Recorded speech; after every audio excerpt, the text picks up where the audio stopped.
All right. Hello again, adventurers, and welcome to another exciting in-depth review. Yes, this is where I cover a generally new D&D book, but I'm starting to branch out. And I talk about what I like, what I don't like, what I think is really cool, and most importantly for some people, I give recommendations on whether or not you should buy it. Now, quick reminder, if you do enjoy this content, please like the video, subscribe to the channel, and hit the bell icon and turn notifications on. All those things are super important for this to be seen by other people. So, there's a brand new book that literally just launched. I've just finished reading through it. It is called Critical Role, Call of the Netherdeep. And it is the newest adventure book from Wizards of the Coast, partnering with Critical Role. If you don't know what Critical Role is, you're probably relatively new to this channel and new to Dungeons and Dragons. Critical Role is a D&D 5th edition live play. It's been going for 7 years now. And it is the most popular live play show on Twitch. They do live shows in theaters to thousands of people. They get tens of thousands of viewers every Thursday. Like, it's a really, really big show. And Call the Netherdeep is their first actual adventure book that has been released. There are other books that have been released by them. The Explorer's Guide to Wildmount is a campaign setting book. I have this one right here. The Tal'Dorei Campaign Setting Reborn is their most recent publish. Tal'Dorei Campaign Setting Reborn is actually published directly through Directing Press. Explorer's Guide to Wildmount is actually published through Wizards of the Coast. But both of these are campaign settings. They basically just give you a world to play in. This, Call the Netherdeep, is an adventure book. Wizards of the Coast, since D&D 5th edition launched, they generally release roughly around 2 to 3 adventures per year. And the adventures themselves are generally an entire campaign. The first one that came out was actually split into 2 different books that had a singular storyline. It was Rise of Tiamat was the second one. I can't remember what the first one was. And then with each subsequent year, a new season would come out. And they all have had different themes and different things. This one obviously is Critical Role. So, with that little bit of history out of the way, let's talk about what a lot of people come here for. Should I buy this? Well, I generally will separate people that might be interested in this product into 3 different groups. You have players, you have dungeon masters, and you have lore hounds. So I'm going to give a separate recommendation for each one of these groups. So starting first with the players. Players are generally people that don't tend to run Dungeons and Dragons games themselves. They just tend to play, which is perfectly fine. There will always be more players than DMs because you need more players than DMs to actually play the game. Generally, the smallest party I will ever run for is 3 people. So 1 DM to 3 people. The largest party I think I've ever run is, I think, around 8 to 10, which is a nightmare. Generally, the sweet spot's about 5. So for players, do I think this is a good buy? For someone that is only ever going to be a player, there's really not a lot in here for you. The introduction chapter has a lot of lore that you could use as part of your backstory. So that would be, really cool. The rest of the book is the adventure, and if you're going to be a player, especially if you're going to be a player that is going to play this adventure, I highly recommend against reading those chapters, because it's going to ruin what I think is probably one of the better, if not one of the best adventures that Wizards of the Coast has released in a long time. I think this is a really high quality book. The other thing that might be of interest to some players, they do have some new magic items that you should show up in here. And if your dungeon master is the kind where they go, okay, you guys get a common magic item, go ahead and pick it or something like that. I have played with dungeon masters a little like that. That might be useful for you. And if you're one of those people that just kind of likes theory crafting, which is super fun, being able to look at the different magic items and things in there could be really cool, and could create a lot of really interesting theory crafts. Other than that, there's really not a ton in here for players. So would I recommend this for players? No, not really. If you want the lore in here as a way to expand your backstory, go ahead and get it. I would probably say get the digital version, because it tends to be a little bit cheaper than a physical copy. The physical copy does come with a poster map. So if you're into stuff like that, there's always something very cool. But as far as for players themselves, there's really not a whole lot here for players. If that is all you are as a player, you're really not going to get your money's worth out of this. Moving to our next group, Dungeon Masters. This should go without saying, but this book is built for Dungeon Masters. This is an adventure. It goes from your characters start at level 3. They go all the way to around level 13. It uses milestone leveling, which I tend to prefer. What milestone leveling is effectively, instead of figuring out experience points after every combat and after every encounter and the things like that, basically when you get to certain points in the narrative, you gain a level. I tend to prefer it just because it allows me to not really have to worry about what I'm sending against the characters, or what kind of challenges I'm giving them as far as ensuring that they have enough to get to the next level. I can just go, okay, you guys did something really cool, you get a level for that. You can follow what they have in here. I probably wouldn't deviate from it too much, because they have some pretty easy to follow places where when this happens, they gain a level. When this happens, they gain a level.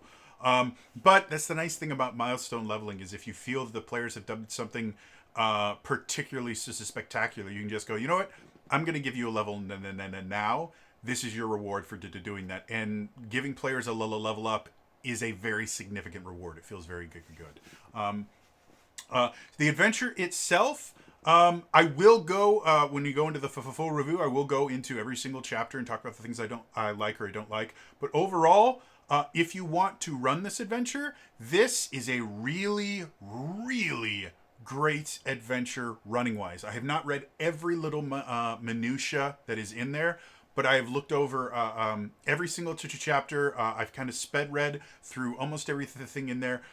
To be perfectly honest, I had a hard time just glancing over, not just reading through this entire thing. I wanted to get this review out as quickly as possible, because the writing in this is really good. There's a lot of really clever things that they do in this, and probably my favorite thing is something that I've actually seen before in a product from 4th edition. Eagle-eyed viewers that watch me a lot may have noticed something changed slightly in my background. I'm missing something down there. What I'm missing is this. This is the first adventure I ever purchased for D&D. This is where I got my deck of many things, which may still be in here. I'm not sure if I have it in here. I know I have the deck of many things. I'm just not sure if I left it in here or if I put it somewhere else. Anyways, this was the final adventure that was released for 4th edition. It's called The Madness at Gardmore Abbey, and it is a really cool, interesting adventure. And one of my favorite parts about this is there is a rival adventuring team that you have to deal with while you're doing this adventure. And the whole point of the Madness at Gardmore Abbey is a deck of many things was discovered and used at Gardmore Abbey years and years and years ago. And it ended up, somebody pulled the ruin card and it destroyed the Abbey. Well, you come many, many years later, and you basically have to go through this entire area and slowly collect the cards of the deck of many things and deal with all the bad stuff that happened because of the last pull. Well, while you're doing that, there's a rival group that is also collecting the cards, and each card actually has effects that happen whenever a character is carrying that particular card. And it was such a cool adventure. This adventure, there is a rival group of adventurers. Starting right at chapter 1 of Call of the Netherdeep, you actually meet a rival group of adventurers, and it's meant to have the same number of adventurers as the party playing. This is balanced for 5 players. Obviously, you can play with more or less, and they do have some guidelines on how to deal with that. But throughout this entire campaign, there is always this rival group of adventurers. And they're not rivals as like Gary Oak from Pokemon, where every time you see them, they're like, hey, I'm going to battle you. Smell you later. Ha ha. And then runs off. No, you can form relationship with these people. It is integral to the plot of the story. What happens to this other group of adventurers, and depending on what specifically what choices you make and the rolls of the dice in the first chapter, there's actually possibilities that your characters don't actually start off as the heroes of this story. It's really, really interesting. Your relationship with the members of the other party as you meet them over and over and over again will change how they interact with you. It will change encounters. There'll be some encounters that will be combat encounters if you're hostile to them, and there's they will be role-playing encounters if you're friendly to them. They have an indifferent status. Like every single time you meet with these people, it will give you 3 different versions of how the meeting goes, and it goes all the way to the end of the adventure. It is really, really cool. So if you want to just run this adventure, it is brilliant. However, there are a lot of DMs that don't like running pre-written adventures. And for those DMs, there is still a ton you can get out of this. First of all, obviously, magic items and things like that are always useful to put into your toolbox. There's a bunch of new monster stat blocks that are phenomenal. I love them. There is some super, super creepy stuff that shows up in here that is really, really great. But probably the thing that I love the most, and I talk about this a lot, if you learn how to template, you can take things, even if you never run this adventure, how they deal with this rival adventuring party is really, really interesting. And even if you don't want to run this adventure, even if you're not a fan of Critical Role, reading through it and watching how they deal with the rival adventuring group, looking at how they created the stat blocks, looking at how they upgrade the stat blocks as you go, because the rival adventurers get powerful just like the players do, is phenomenal. This has made me super, super excited to run an adventure similar to this, where at the beginning of the campaign, they deal with this group and it grows with them. It can create such amazing choices for the players, because towards the end, depending on what's going on, they may run into the adventures and have to make the choice, okay, are we going to help them? Are we going to hinder them? Or are we going to kill them? And having known these characters throughout the entire adventure, basically as long as they've known their own player characters, that makes this really, really important. So my recommendation for Dungeon Masters, this is a solid buy. Everything in here is useful. They have a lot of really, really interesting things. If you're going to run this campaign, you have to buy it. If you do not run pre-written campaigns, I still say this is a really, really solid buy.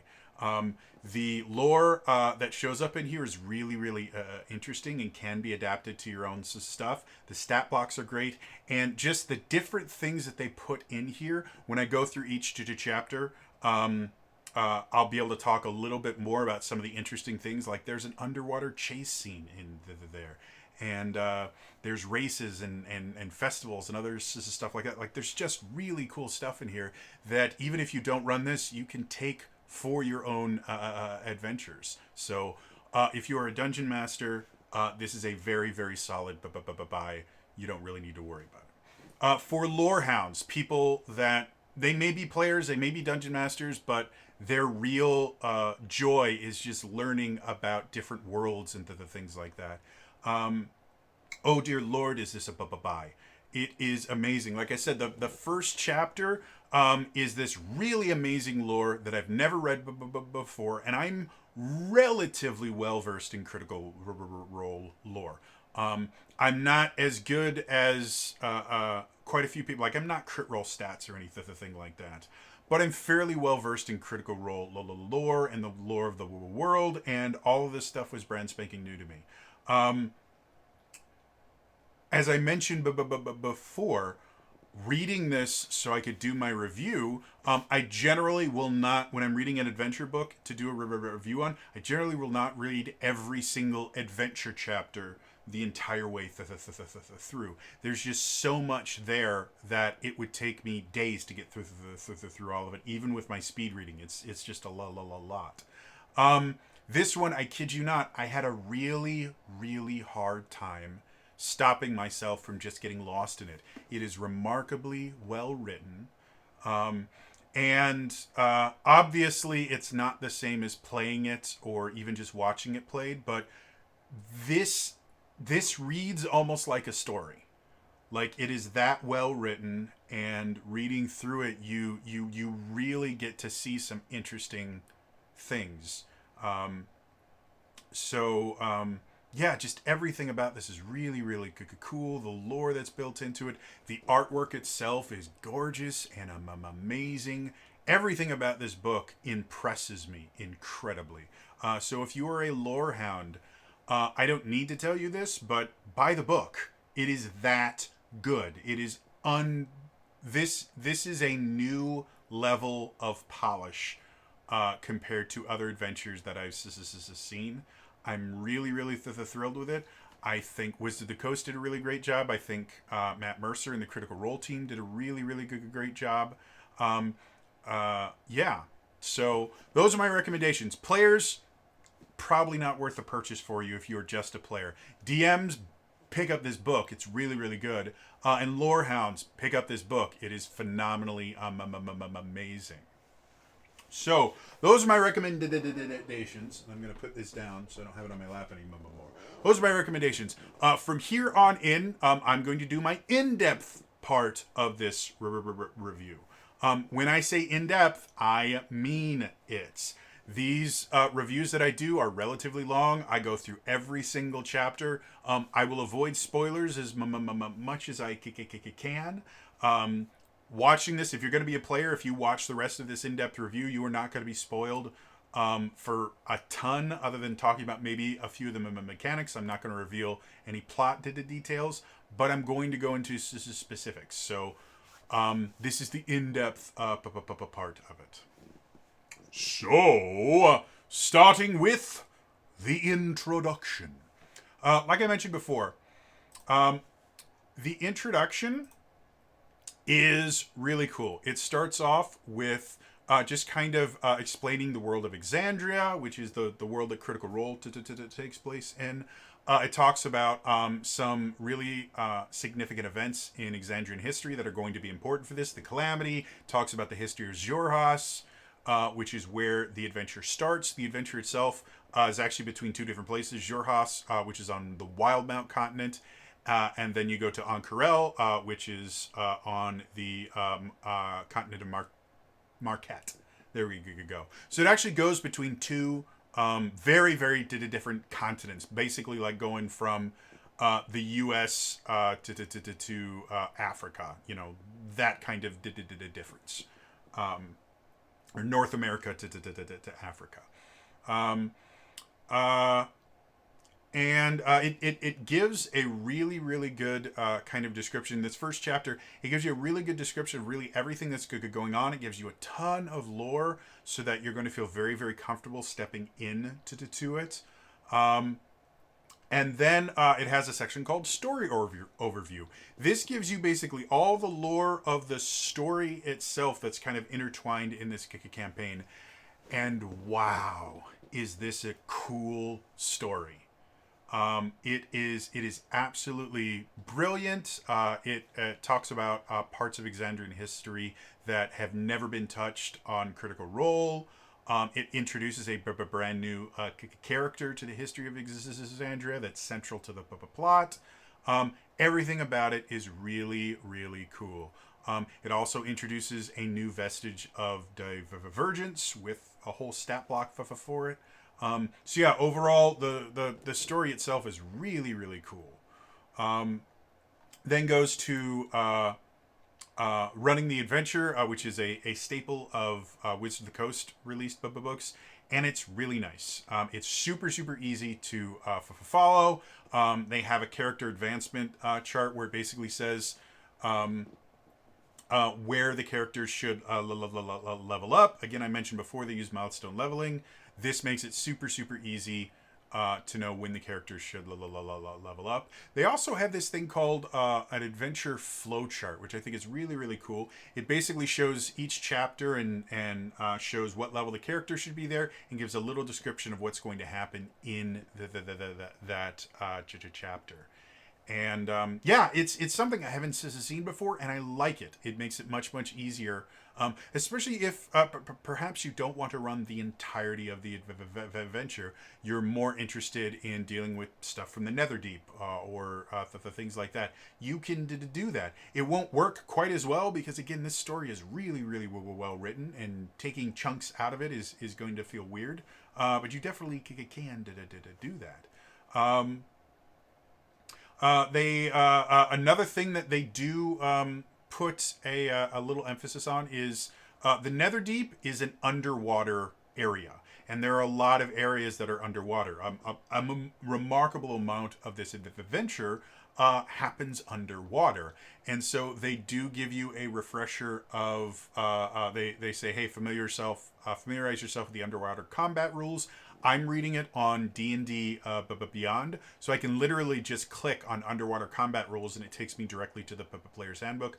I would assume in the hardcover version they would just have a note, player's handbook page, blah, blah, blah, blah. But they do talk about the specifics of how to deal with all the underwater sections, and it's really interesting. There's also, without going into too many details, there is also a kind of corruption mechanic that's built into this, and it's really interesting. This is another thing that I think DMs can take away from this, even if they don't want to run the adventure. They have this really cool corruption system, and compared to other corruption systems that I've seen, I like this one. It's not.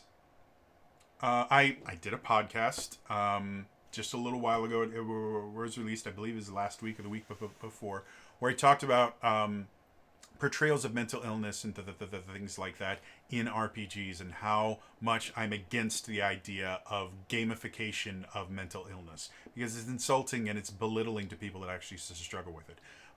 Corruption mechanics, I have seen a lot of times where these corruption mechanics mimic real world mental illnesses and gamify them, and I'm very much against that. This corruption mechanic doesn't. It is a really, really interesting corruption mechanic, but the aspects that do have to deal with mental health and mood and things like that are not gamified. They are described and they're encouraged to be role played, which is how I believe those things should be done. I don't believe it is a good idea to ever gamify mental health, and parts of this corruption do mess with the players' mental health and their mood, and I think it does it in such a good way that I absolutely adore it. I think it's really, really interesting. It will add a lot of a lot of really really cool interactions for the players. And the corruption itself is not just a mental thing. There are physical signs of the corruption, and it's tied to exhaustion mechanics, which is another thing that I don't think players use or DMs use anywhere near enough in 5th edition. Exhaustion is a great thing to deal with for players, especially when you start getting to higher level. Exhaustion is so much more damaging than hit point damage or even player get death, to be perfectly honest. So I love that they tied in with the exhaustion mechanic that already exists, and as you get additional levels of exhaustion, physical things change about your character, and it's super cool, and I love it. It then has an entire section on the rivals. The rivals are really, really well written. Each one has a portrait. I would be lying if I didn't mention that there are some obvious nods to the Mighty Nine here. I wouldn't say that any of these characters are a carbon copy or anything like that, but you can definitely see that. Oh, that one obviously is a nod, or that aspect of the character is obviously a nod to Jester, or oh, that's definitely a nod to Ford, or not.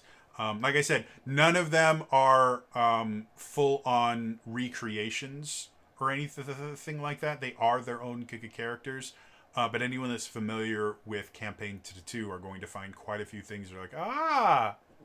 And you'll notice some of the portraits. You're like, whoa, that face looks kind of familiar. And I like that. I think it's a nice kind of nod for fans. But it's not so blatant and so kind of fan servicey that it takes it away from anyone that is not a fan of Critical Role, or maybe didn't get into Campaign 2 for whatever reason. They're just little nods that eagle-eyed players might pick up on, and don't detract at all from the story. In total, there are 5 companions that they have in here, and they do mention what you can do if you have less than 5 players in your group, or if you have more than 5 players. They give you some ideas, but this is meant to be a 5-person rival group, and it's meant to have the same number of people as your party. And yeah, and then they have some tips on keeping track of the attitudes of the various rival characters, as far as how they feel about the players. The one thing that I'm not particularly fond about in here is if you go back to Strixhaven, they actually had a little document that they had in there that you could use to keep track of relationships and things like that. And I thought that was really, really handy. In here, there's nothing in there that that gives you kind of a worksheet or something like that. And I think that would have been really nice to have. If I was to run this, I would probably build an Excel document to be able to keep track of all this stuff. Just because I like things like that. I like where I can have everything in one place. So that's the only thing that I really feel is missing from this introduction section, is just a worksheet to keep track of the rivals and what's happened to them. And then the final section is just a character creation. They talk about session 0, because that's every book has to talk about session 0 now. If you don't know what session 0 is, it's basically where you sit down with everyone, you talk about, this is the adventure we're going to run. You talk about lines and veils and other things like that, to make sure that you're not crossing any boundaries that people have, not bringing up topics that might be triggering to people or anything like that. So yeah, and then they talk about character backstories. They do give 3 questions that I really like for DMs to ask their players to help them get a little bit better backstory. I won't read them off here, but they're good.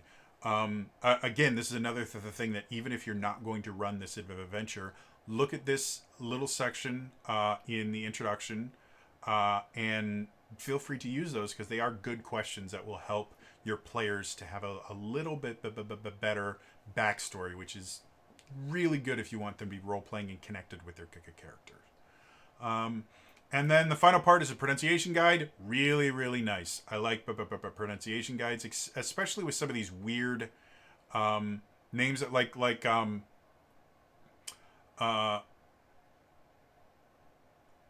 one of the names in here is Aloysia Telfin.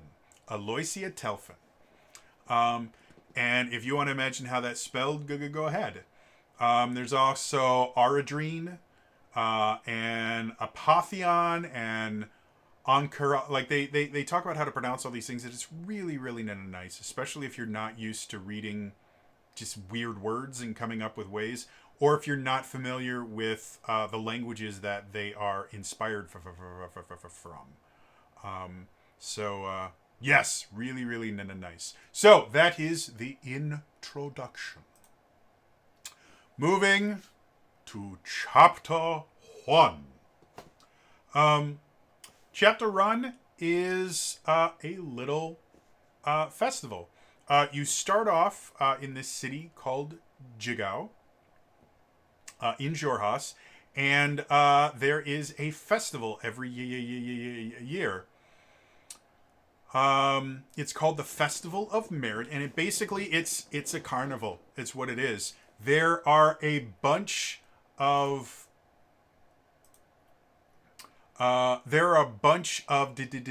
different events that the players can do, like best pies in Jumble. There's a pie eating contest. There's an arm wrestling contest, and they have rewards for the players. They're actually effectively these one-time use magic items that are really, really interesting. If any of the players win any of these contests, they can get one of these medals.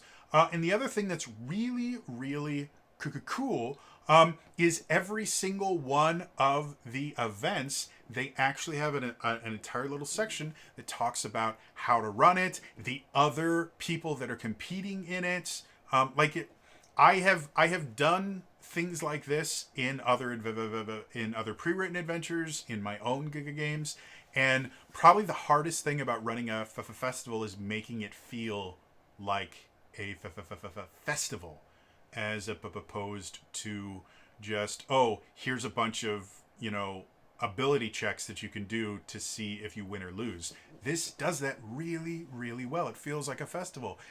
In the different events, you will meet each member of the rival party, and they're really, really great introductions. Like this is a beautiful way to introduce, first of all, your own player characters. It's really, really fun to introduce, each one with their own little thing, and their own event, and for all the rivals as well. This is a great way to introduce them to the characters, instead of just going, oh, you're in a tavern, you see the other group and they look like this.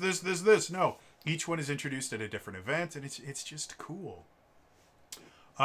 Finally, after I believe there's 10 different events that they can do. You don't have to do all of them, but you should probably at least do the ones that introduce each of the different rival characters.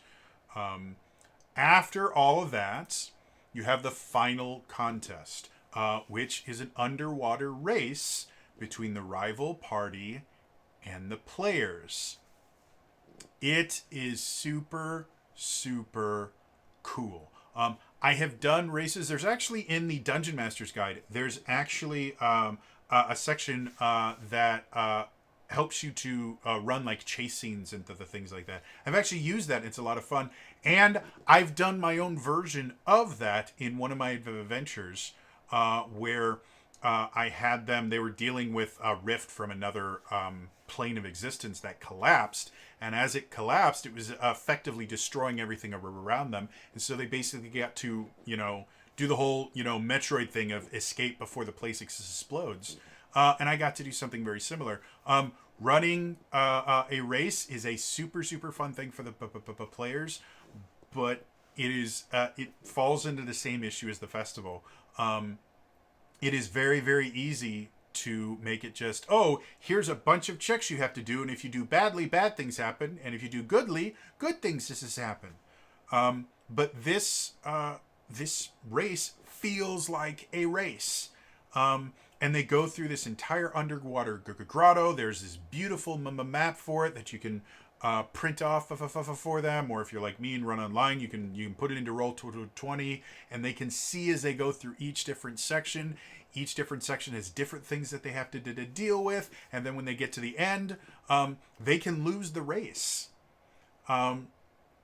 And if they do, depending on how quickly they get through, there's secrets they can find in there. Like, it's a really, really fun thing. This is another section where, if you do not want to run a pre-written adventure, please steal this from the adventure. This is such a great event to put players through. It is so fun. It is so well written. It is just cool. And if you don't want to steal it directly, again, learn how to template it.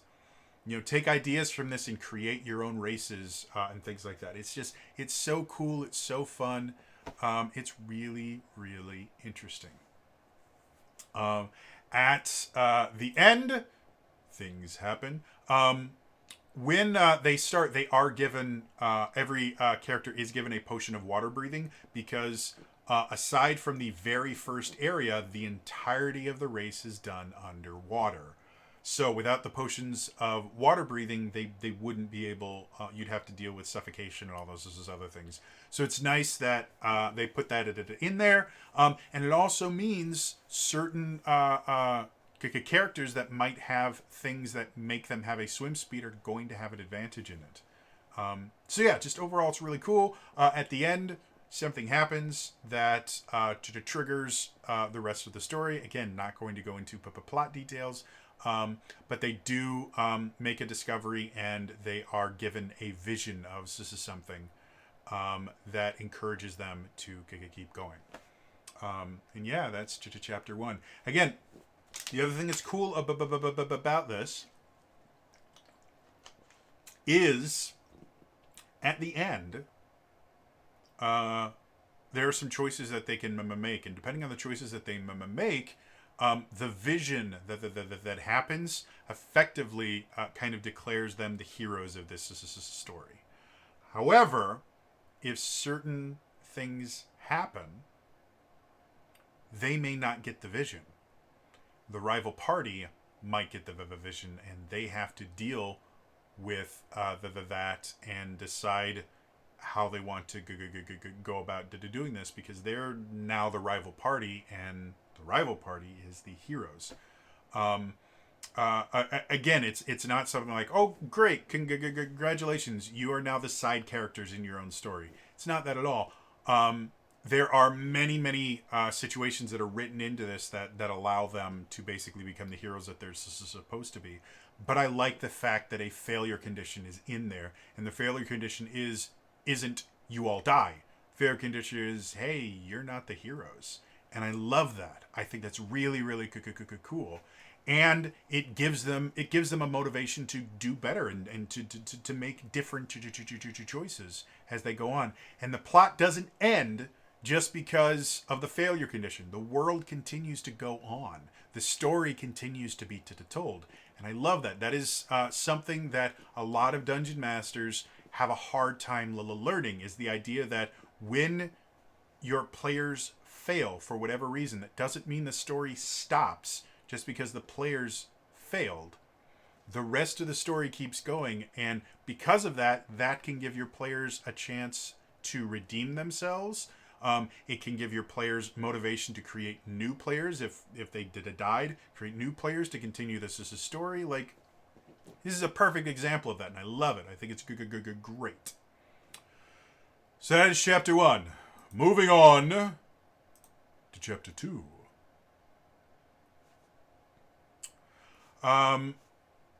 This one, after getting the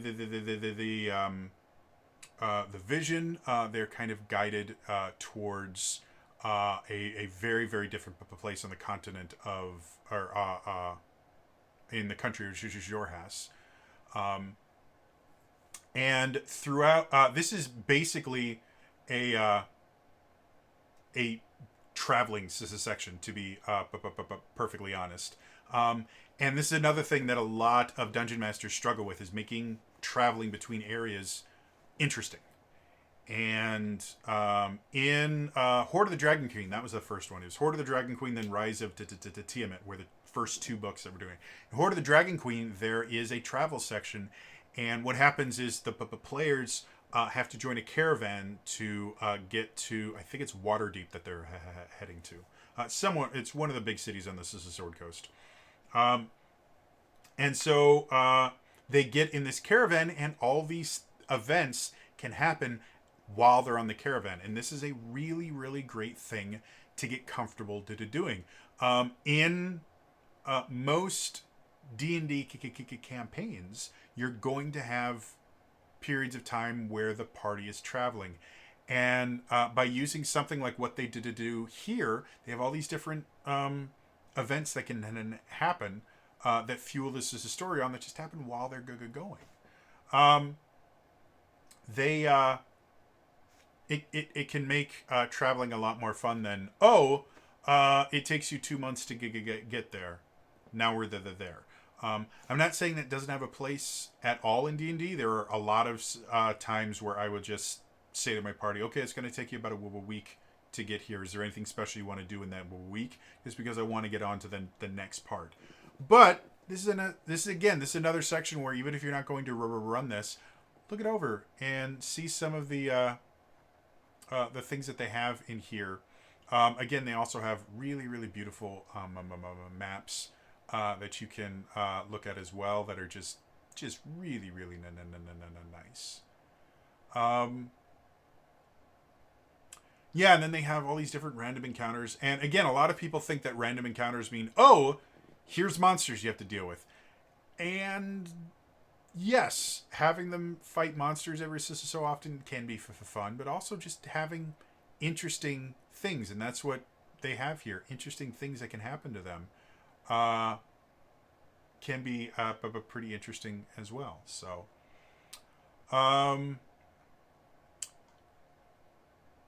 there's again, I don't want to give any spoilers out for this story or anything, but there are situations where, if the parties are basically the secondary characters, there are situations in here. This is the section where they go, okay, if for whatever reason the other guys are the heroes, this is where that changes, and they give them a bunch of different options on how they can go about doing them. None of them feel forced. And they have all these different motivations is in there to encourage the players to want to be the main characters. It's another thing that I do see some, I've seen some newer and inexperienced DMs have to deal with players just feeling like there's no real motivation for them to do anything. They're like, well, why am I even doing this? It doesn't make sense that my character would just go out and do this stuff. So learning how to motivate your players' characters, not just your players themselves, but the players' characters, is an important thing. And the motivation that they put in this chapter is good. It gives a lot of stuff that will highly incentivize the characters to want to become the heroes, other than the fact that we're playing D&D. We should freaking be the heroes. And then eventually you arrive at the city of Bazaksin. I'm probably mispronouncing that because I didn't read that part of the pronunciation guide, but it's the new city that you did to deal with. And that is the end of Chapter 2. Moving on.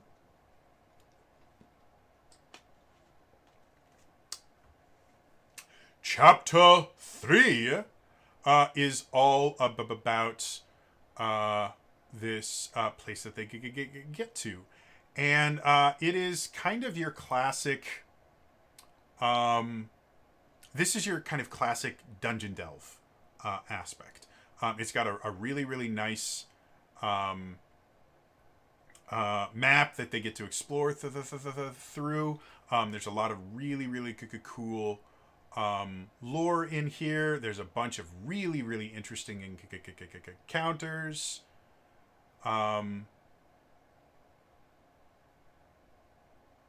There's the city itself is not It's not the dungeon delve. There's another section that actually is more of a traditional dungeon delve. But there's like an attack on this city, and the players have to deal with some really crazy stuff happening. Very much kind of a city under siege kind of feeling. Again, they have a bunch of different kind of scenes that can happen while the players are kind of going around this city, which again is something that's really nice to deal with. They have a whole map for the city, and then eventually you leave the city and you go to the dungeon itself, called Betrayer's Rise, and that is, again, it is your classic dungeon delve. It is not super long or anything like that. You're not going through Undermountain or anything like that, but it's interesting. It's fun. It should be really enjoyable for the players, and for those players that really want that kind of very classic D&D experience. Well, this is it.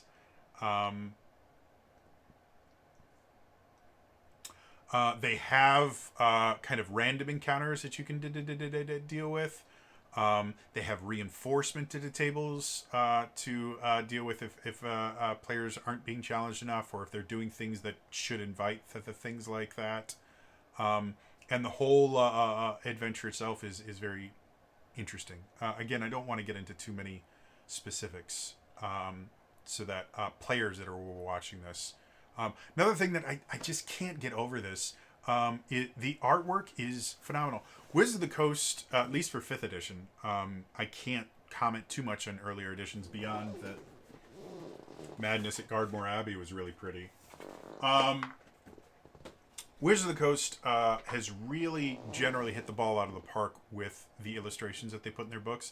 And these are just great. These are definitely things that if I was running this, when they get to the sections where these bits of art are illustrating, I would open the book and show them to the players. They're that good. Or again, if you're running it online, getting the D&D Beyond version of it is absolutely wonderful, because you can literally download the pictures from it and use them and show them to your players via like Roll20 or something like that.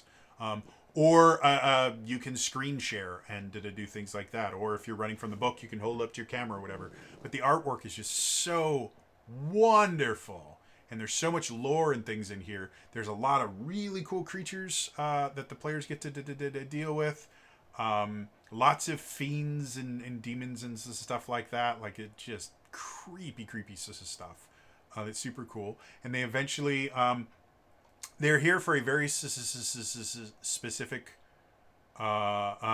purpose, dealing with one of the gods of this whole thing relates to the prime deities of Exandria, and yeah, I mean, some of the stuff is just really amazing. Again, I did not go. I did not read through absolutely everything in here, so I haven't read everything, but I've glanced through it, and just some of the, like, they've got traps, they've got little bits of puzzles, they've got they've got combat encounters, like they've got a little bit of everything in here. And again, during the time that you're doing this, your rivals will show up. And they're doing their own adventuring, and they're technically on the same path that you are. The adventures of your rivals and of the players are going to mimic each other a lot, and seeing how it changes them will be really cool for the players, just to see how, you know, the players interact and the players dealt with it this way. Well, the rivals have dealt with this stuff, and they've gone through a very similar journey, but they're going to be changed very differently by it than, or possibly very differently by it than the players are. And I think that's really cool and interesting.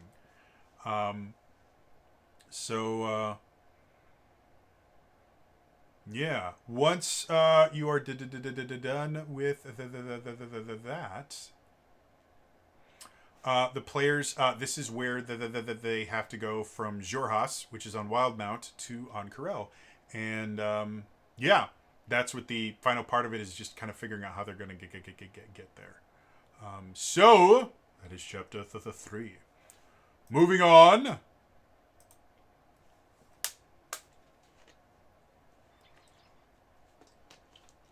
For chapter 4, this is where they arrive in on Corel. I believe the kind of default way that they get here is there is an option for them to basically to teleport there. So there's no need for to travel. That doesn't mean that's the only way that they can do it. And if the players want to try and deal with it in another way, that could be a side adventure of its own. Getting from one continent to another is a huge ordeal. And at this point, the players are only what? Let me look real quick. Should be in running the adventure. There we go.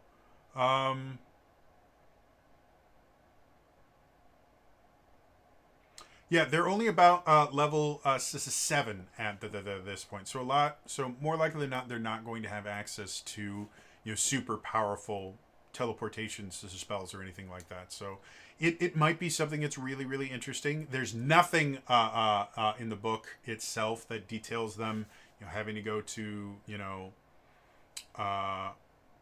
the coast and hire a ship or anything like that. So that would be something that you would have to go to the Explorer's Guide for of Wildmount and deal with stuff like that there to come up with something. But otherwise, they do give a rather simple way to get here.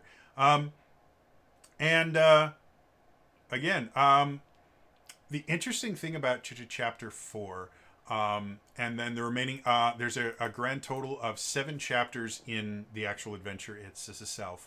And chapter 4 changes kind of how the book is laid out. In chapter 4, they're going to meet a few different factions that each have a stake in what's happening and have an interest in seeing the players succeed in a certain way. The factions themselves are called the Allegiance of All Sight, the Consortium of the Vermilion Dream, and the Library of the Cobalt Soul. The Cobalt Soul you'll be familiar with if you watched any bit of Campaign 2, because Bo, the character that was played by Marisha Ray, was a monk of the Cobalt Soul, and the Cobalt Soul is a large faction actually in Wildmount, though they have influence in Taldore, they have influence in Marquette. They're everywhere. They're a group of monks that are dedicated to the acquisition of knowledge. So what happens in this in chapter 4 is the players are kind of introduced to the different factions, and they effectively get to make the choice of which faction they want to join. And each faction is going to have a number of missions for them to complete that is going to take them into the later parts of the adventure. I love this kind of a setup because this is kind of your open world style adventure, where what it does is says, okay, this is what's happening this is what's happening in the big world. Okay. And here's a city that you're in, and here are the different groups that are vying for power. Pick whichever one you like, and they're going to let you do this. They do specifically mention that after doing, you'll be given missions by each faction. Once you've done 2 missions for a faction, they'll ask you to join. And you will not be able to get any of the remaining 4. There's a total of 6 missions per faction. You will not be able to get any of the remaining 4 missions from any faction unless you join them. So you do eventually need to make the decision of, okay, which faction do we want to ally ourselves with? And when you do that, your rivals are going to ally themselves with a different faction. Now, the missions themselves are going to be kind of similar in that they go in similar places, but they're going to have different goals depending on the faction. So dealing with your rivals working for a different faction, they're going to have very similar goals to you, and you're going to meet them in some of these missions, but their end goal may be completely against your end goal. They may be trying to save someone while you're trying to kill them, or vice versa, or you both may be after the same artifact or something like that, and whomever gets it gets to bring it back to their faction. So it does turn into this very, very interesting dynamic. And again, just because they are your rivals does not mean that the players can't be friendly with them. They're now working for two different groups, so they have two different motivations, but they can still be friends while still being rivals. Or they can just be kind of generic rivals, or they can absolutely hate each other. Like every single encounter with these people, they talk about, okay, if they're friendly, if they're indifferent, if they hate them. And I love that, because they may start out friendly in this chapter and by the end be hated rivals. They may start out as hated rivals, by the end become friends because they've grown and gone through a hardship together. It's all based on the party's decisions, and I love that. However, because this is sending you into different, this doesn't all just happen in Ank'Harel. It also happens in a place called the Drowned City, which we'll talk about in Chapter 5. But Chapter 5 is the Drowned City. And then Chapter 6 is the Netherdeep. And then Chapter 7 we'll get to when we get there. But the missions that the factions send you off on are going to take you to Chapter 6, and then you'll basically return back to Chapter 5, and then go to Chapter 6 or Chapter they'll send you to Chapter 5, which is the Drowned City. Then you go back to Chapter 4, which is Ank'Harel. And so you'll kind of go between these different sections. When you're in the Drowned City, you'll be doing all this stuff in Chapter 5. When you're in Ank'Harel, you'll be doing this stuff in Chapter 4. So it's no longer entirely linear here. This is where it turns into, you'll kind of be flicking back and forth. Again, I don't have a physical book. I buy all my D&D books digitally now, because I can blow them up on my massive monitor and read them significantly easier than I can with hardcover books. So on D&D Beyond, which is where I buy my books, it's super easy to switch between chapters. If you're running the adventure, you may want to just get those little adhesive tabs that don't damage books. You just kind of stick them on, and it'll make it easier to flip back and forth. But yeah, that's literally the entirety of Chapter 4 is describing the different factions, describing what's happening with your rivals. They do have a section that talks about kind of the struggles and things that each member of the rivals are going through, and how their character is changing, which I really, really love. It's super cool. And then they have a section called Ank'Harel Gazetteer, and that's, again, it has all the information on Ank'Harel, which is extensive. Talks about all the different factions and all this other stuff. Like, it's insane just how much stuff is here.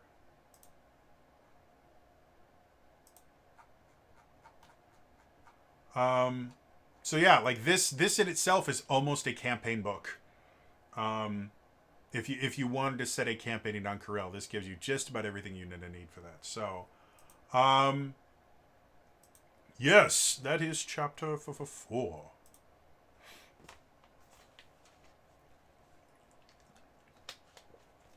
Chapter 5. This is explained in the very beginning, in the introductory chapter. Ank'Harel is not the first city that was constructed on the site where it now sits. There is a previous city that during the Calamity, which is the big war between the primal deities, or the prime deities, and the Betrayer Gods, it effectively was sunk into the oasis and is now effectively an underwater city. Nobody has any clue what the city's called anymore. So it's just called Kale Moreau, which is roughly translates to the Drowned City.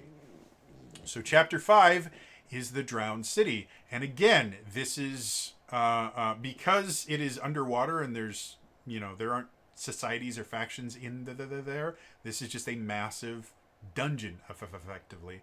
And it is really, really interesting. Again, they have this really, really massive map. Whenever your faction sends you off on missions, you're probably going to be going to Kale Moreau. And yes, because it is underwater, you're going to have to deal with swimming and underwater combat and all those things. There are a number of magic items that you. There are a number of magic items in the player's in the Dungeon Master's Guide that provide you with swimming speeds and other things like that, and make underwater combat and stuff like that significantly easier and more simple. And quite a few of them show up here. There's also some new items that have been created specifically for this that make it easier to traverse underwater and things like that. So don't think that the players are always going to either have to be buying potions of water breathing or having someone cast it on them. There are ways around that, but you do need to understand this is an underwater campaign, and it's super cool. So yeah, they describe each and every different place. Basically, your faction is going to send you to certain places, and you're eventually just going to kind of explore this entire place while you're doing these different missions, trying to basically solve the mystery that was presented to you when you got that original vision way back in chapter 1. Yeah, it's cool. Like, there's no other way to describe it. There's a lot of really, really cool stuff. It is effectively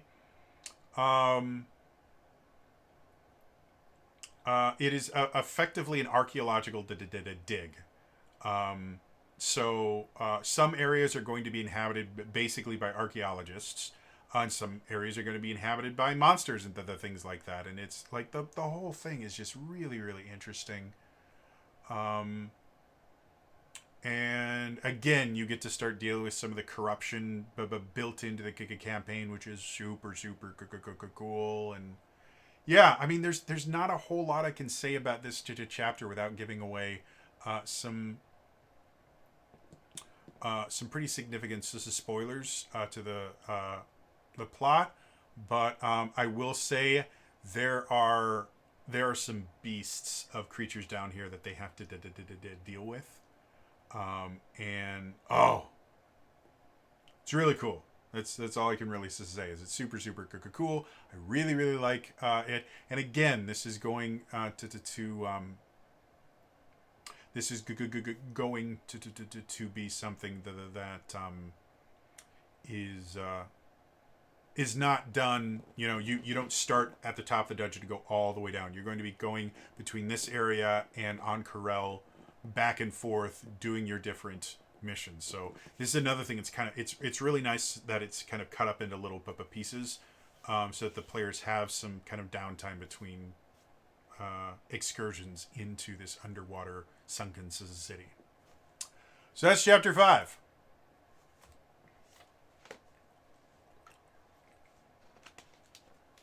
Chapter 6, the Netherdeep. Again, without giving too much spoilers, the Netherdeep is kind of, I guess the best way to describe it, the Netherdeep is a separate plane. The creation of it is part of what this story is about. The players won't actually understand it when they first get here. Part of running this adventure is figuring out what the Netherdeep is, where it came from, everything like that. But it is very akin to the elemental plane of water. It is an entire area that is not only just 100% underwater, but it is deep underwater. So there's actually rules in the introduction when it was talking about all the underwater stuff. There's actually rules about being deep underwater, the effect of pressure on the players themselves. There are items and things that they can use to relieve the pressure from tons and tons of water squeezing on them. So it's really really interesting. The Netherdeep itself is another kind of super dungeon type the thing that again you will kind of go through in bits as you're kind of working your way and you're learning about the different things. The corruption that you have to deal with is all over in this area, which I personally think is a really really fun mechanic to deal with. To kind of have to go to an area where just existing there is damaging to your forms.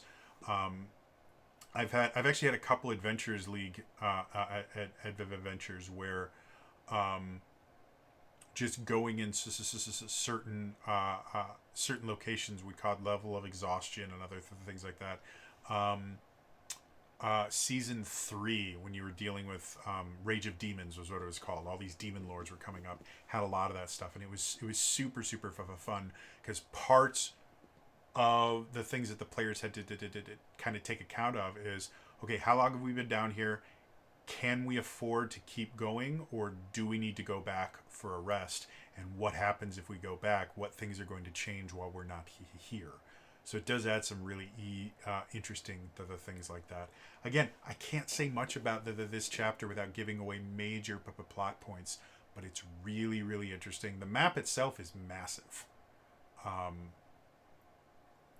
And the encounters that you will be going through here are really, really fascinating. They start kind of really ramping up the story at this point where things start becoming more and more important. Again, you will deal with your rivals repeatedly in here. And at this point, the adventure is really starting to take its toll on your rivals, and the players will start seeing massive changes in their rivals as they deal with all the stuff that's in here. And it's super cool. It's very unsettling. Kind of a Ghost of the Abyss feeling to it. The artwork is unbelievable. There's some super super creepy stuff that you have to deal with in here. There's lots of lore. Like, everything is just good. It's good. I love it to death. It's so well done. All right, so that is chapter 6. Finally, chapter 7. I'm not going to give the title of the chapter because it's slightly spoilery. However, chapter 7 is the final area. You deal with the final boss here. It is not a single battle map. This is not like Chapter 7 isn't just one long combat encounter. There's actually a fair amount of stuff that you can do here and have to kind of deal with. The final boss of the adventure is really, really interesting. Again, I'm not going to give spoilers away as far as what it is, but the actual mechanics of the final confrontation are really, really interesting. They will surprise your players. This feels like my background before getting into D&D was playing computer RPGs. This feels like a really epic final boss encounter. Like you would see something like this in Final Fantasy XIV or any Final Fantasy game, or Chrono Trigger or something like that. Like, it is this really epic final encounter. And obviously, I mean, anyone that has played Dungeons & Dragons will know that, yes, there's going to be combat. However, the entire final boss battle is not entirely dependent on combat. Can you solve the entire final boss battle with combat? Absolutely. But there are a bunch of other options that will change how the story ends. And again, I'm not going to go into spoilers, but this adventure does not need to end by you killing the final boss, is all I will say. And I love that about that. This is another section where, again, if you're not going to run this campaign, you don't do pre-written campaigns, look at the final encounter. Look at how it's designed. It is an incredibly interesting encounter. Not just from the fact that, yes, it's going to be tactically, intuitive and the things like that, but everything about it is really interesting. And one of the things that and this happens throughout the entire book, one of the things they emphasize is in combat with your rivals, in, combat with the final boss, they encourage you, just because you're in combat doesn't mean the story stops. They encourage you between attacks and things like that. They give you lines that you can say by your rivals. They have little quips that the rivals can make. You can have little conversations with them in the middle of combat, like you would see in like the Legend of Vox Machina, where they're hurling insults back and forth and the story is progressing, or the bad guy starts to monologue as he's killing people and things like that. That is written into this final encounter, and it's beautifully done. So again, even if you are never going to run this adventure, read this final encounter. I actually did read the entire encounter. It was that interesting. Read the final encounter and watch how they deal with moving the story forward through combat. Something that I learned, I did a little bit of stage combat training when I was in college, and I was actually a fight director for a show once.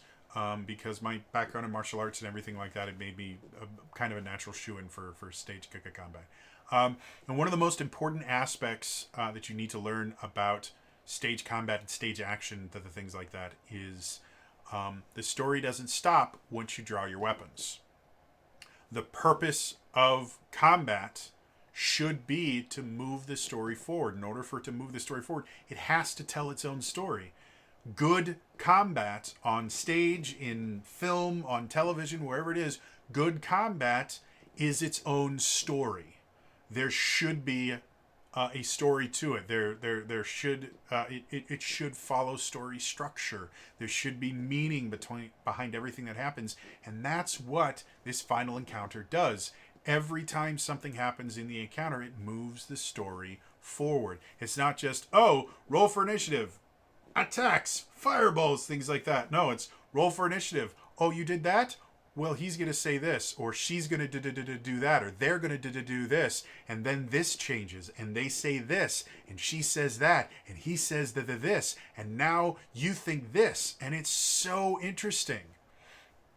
Like I said, this is one of the reasons why I think this is such a well-written adventure, because it's so incredibly easy for the final combat to be, okay, here's your stat block, here's what they did to do in every part of the fight.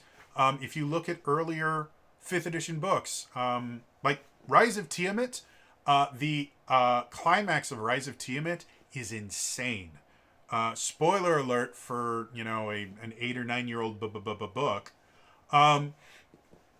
The final battle you have in Rise of Tiamat, you fight Tiamat. And it starts off with a ritual to summon Tiamat back. And it is this massive arena, and you have to go in and try and stop the thing. And theoretically, you might be able to stop her from being summoned in, but you have to do everything right in the entire campaign to succeed in that. Generally, what's going to happen is you're going to weaken her a little bit. And then Tiamat shows up. The draconic deity of destruction shows up in front of you. There is a massive hole to the 7 hells where she's been banished, and all 5 of her heads come up. Each head is like a building. And so this massive 5-headed dragon, the size of, I mean, it's incredible, comes up and you have to deal with all the different heads and all these things. Like, it's cool, but it's combat. Like, each one is like, okay, and now this one does this breath attack and this one does this bite attack, and that's all it is. This is not. Yes, there is combat involved, and there's spectacle and the things like that. It's really, really cool how they do a lot of these things and how they transition between different aspects of the fight. But this isn't just combat. This is the end of the story, or this is one of the last parts of the story. This is the climax of this story. That's a better word. This is the climax of this story. Because of that, story things happen in the middle of combat, and you can use your turn not to, like, you can make attacks and do your normal combat thing, or you can use your entire turn to talk to the other people in there and try and influence them and change the results of everything that way as well. Like, it's amazingly well written, and it provides a very different version of D&D than I think a lot of people are used to. Which is a good thing. I think in D&D it's far too easy at the end of an adventure to just go, okay, here's a climactic, massive fight. And a lot of campaigns, that's how they end. If they get to the end, that's how they end, is with a massive just fight of everything. This doesn't do that. Yes, there is a massive fight, but it doesn't have to be. And I think that's cool. So yeah, you deal with that. There are multiple outcomes as far as what happens at the end, depending on what you do during the final thing, and then you have to escape the Netherdeep, which is another thing that is really, really cool. And fun. And then they have the final section is called Back into the Light, and that's where that's where your epilogue is, or for people that are normal, the epilogue. They have a really, really nice epilogue that kind of combines in the escape and then everything that happens is after that, and it's really, really cool. And the final section talks about what happens to the different factions, what happens to the rivals. And again, what happens to the rivals will be different depending on their feelings towards you. And it even talks about what happens to some of the deities and the things like that. And yeah, it is a really, really nice ending to, like, I could see at the end of this, if you watched the final episode of either Campaign 1 or Campaign 2, generally some of the most beautiful aspects of it are at the very end of the final episode of any campaign. Matt will talk and he will kind of go, and and that's the end of Vox Machina, or that's the end of the Mighty Nine, and he'll go into this little epilogue, and he'll always have tears in his eyes, and this final thing feels like one of those endings, which again makes sense since Matt is one of the people that wrote this. He's going to put something in there to make people feel. But the end of this campaign feels triumphant. It feels like you have done something that will be told to future generations, and you've created your own legend. And I like that. I think that's another thing that can be very hard for the dungeon masters, especially since most campaigns don't get to end. Most campaigns stop for a number of reasons. So getting to the end of a campaign is a huge deal. And yeah, if you can get to the end of this, your players are going to feel fulfilled. No matter what happened during the campaign, there's so much here, and they're going to very much feel fulfilled. So, that is the book. Now the appendices. They have a bunch of different appendices, which is basically, this stuff. Appendix A, creatures. There's a bunch of different stat blocks in here. This is something I really, really like. In the first section, the first thing that you come across in Appendix A is adventuring rivals, where it talks about the rival team. And the third section in there is rivals battle chatter. I love it. It gives you little quips and things like that you can make to make them feel more realistic. If all it is, oh, 2d10, you need to do this and that, it's really, really boring. But with these little quips and things like that, it feels like you're actually dealing with another party of adventurers, which is what's so unique about this adventure. Is you are not the only adventurers here. There's another group, and this little section, it is a tiny little section, but it adds so much to make them feel like real characters that the players have to deal with over and over again. I love it. I think it's cool. The rivals themselves, each one has their own stat block. And they have multiple stat blocks because this will take you through 3 different tiers. You start in tier 1, which if you're not familiar with the tiers in the D&D 5th edition, there are 4 tiers of adventuring.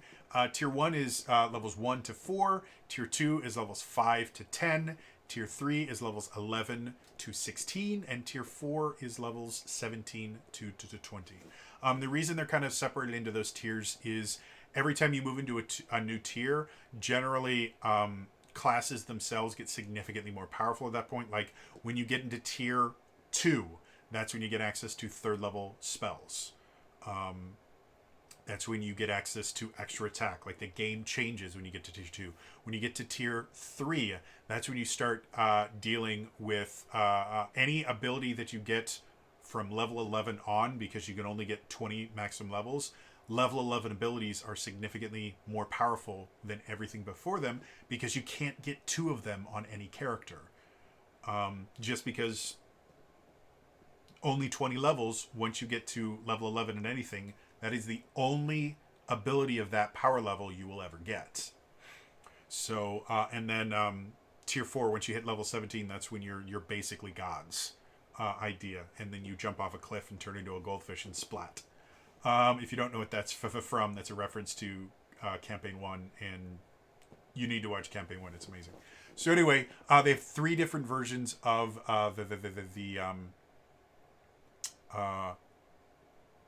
the stat blocks for them. They have a tier 1 version, a tier 2 version, and a tier 3 version.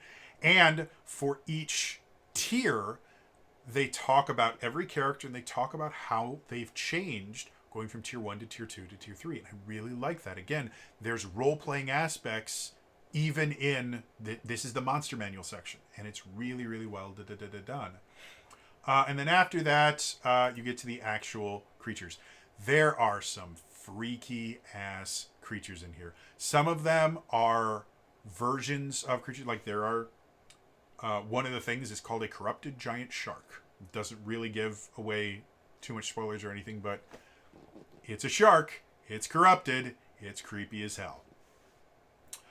There are some other creatures that are unique to this. They do bring back Gloomstalkers, which is something that showed up, I believe, in the Explorer's Guide to Wildmount. And in Critical Role Campaign 1, the party actually had to fight Gloomstalkers. I'm actually not sure if they're a generic... if they're something that exists in regular D&D, or if there's something specifically created by Matt. But there's a huge amount of lore about the Gloomstalkers and where they could come from, and it didn't originate in this book, so I like that. They have other really, really... there's just so many cool things in here. They have stat blocks for the different factions and different creatures you'll find in there. Because this is all underwater, you will find a lot of underwater creatures here. If you like underwater stuff, this turns really, really cool. Like I like stories about exploring underwater cities, and like Atlantis, The Lost Empire. I love that movie. I know a lot of people don't. I think it's really, really cool. One of my favorite areas in World of Warcraft, in the entire game, was the underwater section in Cataclysm. It was one of the early areas. I think it was like one of the first or second areas in Cataclysm you could go to. There was 2 different places. I love that because you're underwater the entire time and you're dealing with all, like, I love that stuff. So this really, really is cool. And the monsters here are really interesting. I really like them. So that's Appendix A. Appendix B, magic items. There is a new kind of items. Again, without giving anything away, they're called Ruidium items. And they will play a huge, huge part in the game itself. I won't tell you what that means, but they're an entirely new class of item that you will need to deal with in here. And then there's other things like one of the cool things that they have a thing called an earring of message, which definitely is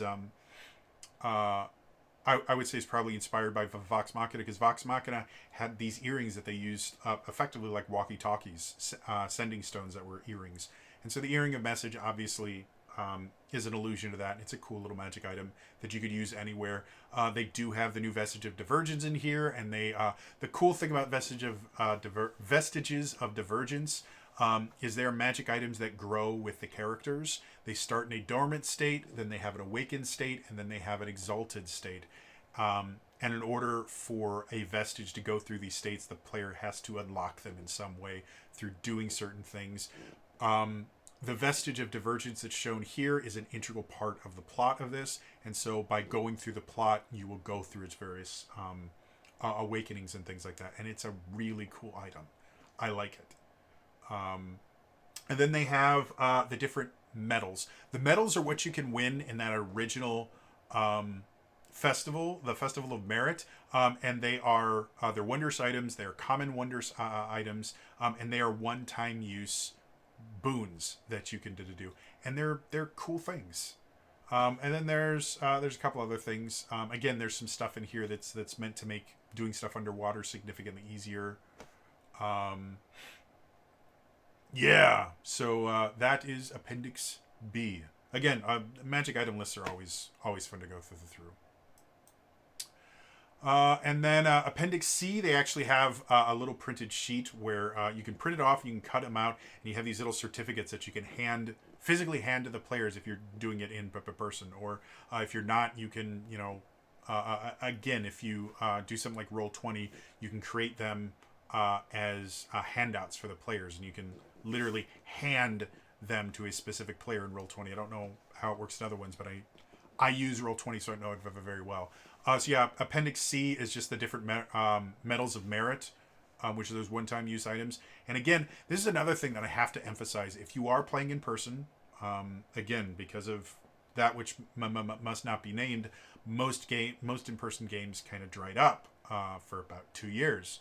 But if you're starting to get back into playing in person, I cannot tell you how good it feels to be handed a physical item when you get a magic item.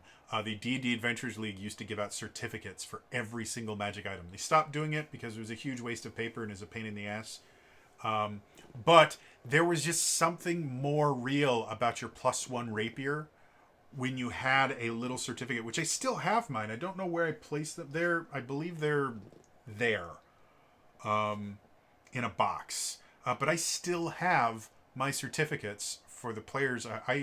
I still have the certificate for the Belt of Dwarven Kind that I got for my monk, which was super, super useful. I still have the Ioun Stone certificate. I've got a Trident of Warning. I've got a +1 Spider Rapier. I still have and they're so cool. So I highly recommend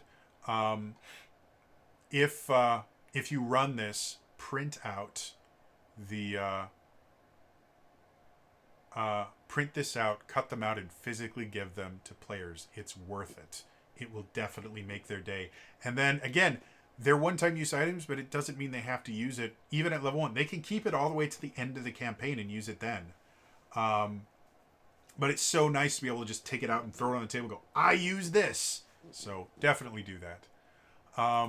There's another thing, which again is spoilery, so I'm not going to talk about what the title of Appendix D is. But it's another thing of printable things that you can cut out. and give to your players. Again, it's part of the plot, so I'm not going to explain exactly what it is, but they're cool. And again, I highly recommend print this out, give it to your players physically. It's worth it. It 100% is to give them something. It's worth it to give them something real. Appendix E is the story concept art. And this, again, it's a relatively short section, but it's really, really cool to see the concept art for the rival party, the concept art for the different stuff. And it's just cool. If you're into that stuff, the lore hounds will really, really love this. So yeah. And then Appendix F is the poster map of Ank'Harel, which is really, really pretty. I'm assuming if you got the physical version, this is a literal poster map, very similar to... I actually have mine framed now. You can't see all of it. That right there, that is my poster map of Tal'Dorei. And they're gorgeous. They're really, really pretty. So, yeah, it's definitely a reason to get the physical version. And then finally, the last section is just credits, which yeah, you'll recognize names on there. The writers for this particular adventure, James J. Hayek is one of the writers. Chris Perkin, James Hayek is one of the leaders on the D&D team. Chris Perkins was one of the leads on this. Matt Mercer's also obviously a lead. They have a bunch of other writers on here that were really, really their names that I recognize. Crawford helped out on this. There's so many. Yeah, it's a critic section. What can I say? So, final thoughts. Like I said, Critical Role Call of the Netherdeep is a brilliantly written book. If this is what we can expect going forward of the quality of the books that Wizards of the Coast is going to be putting out, this is a good thing. I mentioned in my review of Strixhaven, Strixhaven is a cool book. The adventure itself is very, very cool, and I like everything they did with it, but it did feel... It was not a full campaign. It was a campaign setting and an adventure kind of molded into one, and it was a little bit underwhelming. It was still a good book.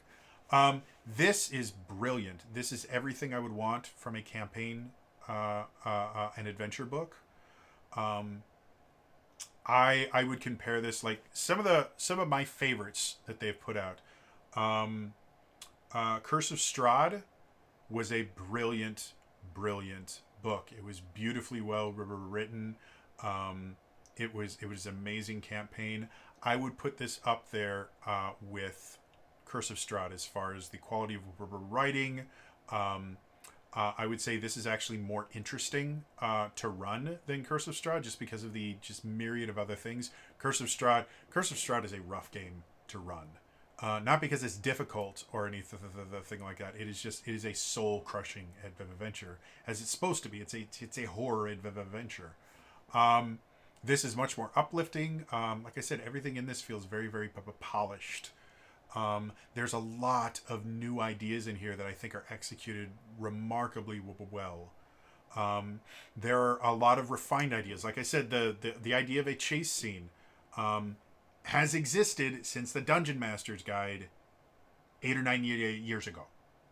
So it's not like that is a new concept, but it has been refined really, really well into this. The idea of a rival group is not new.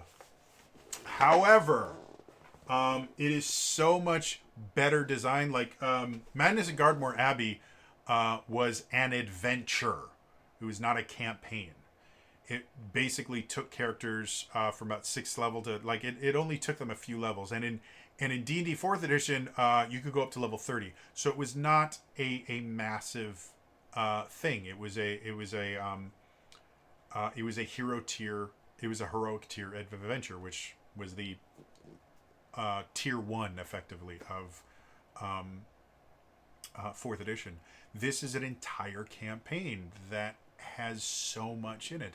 I am remarkably impressed with everything about this. And again, some people will accuse me, well, you're just a Critical Role fanboy. The aspects of Critical Role in here are cool.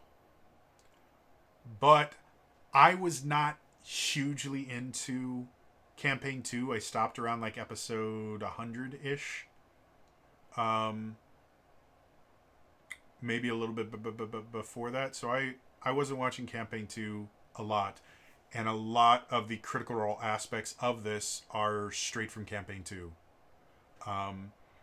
So this is not like a nostalgia thing for me. If this was set in the Forgotten Realms, I still think this would be very good. I don't think like the Tal'Dorei Reborn, that had a lot of nostalgia for me. Because I had the first book. I watched every episode of Campaign 1 live. Aside from like 1 or 2 when I was working conventions. That's what it... I had huge nostalgia for it. This one I don't have the nostalgia for. I wasn't that invested in it, and it still blows my mind just how good it is. Like everything about this, just it's really, really well done, and it really impresses me how they were able to pull it off. Like I said, if this is how adventure books are going to be written for 5th edition, I'm very, very happy.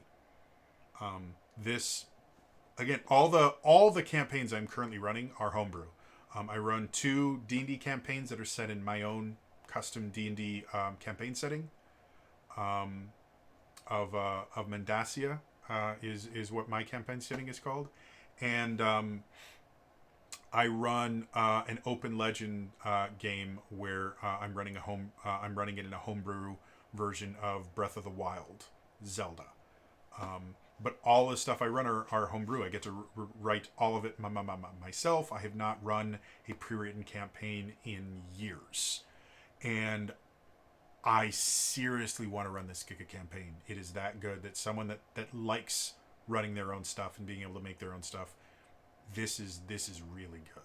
So anyway, that is going to be all for me today. As always, if you enjoyed this, like, subscribe, turn notifications on in the comments down below. What are you most excited about this? Are you excited about the lore? Are you excited about the rival adventures? Are you excited about the different things that show up? Are you excited about the final fight that doesn't have to be a fight? What is most exciting to you about this? Let me know in the comments down below. Otherwise, again, that is all for me today, and I'll see you guys next time. All right? Bye.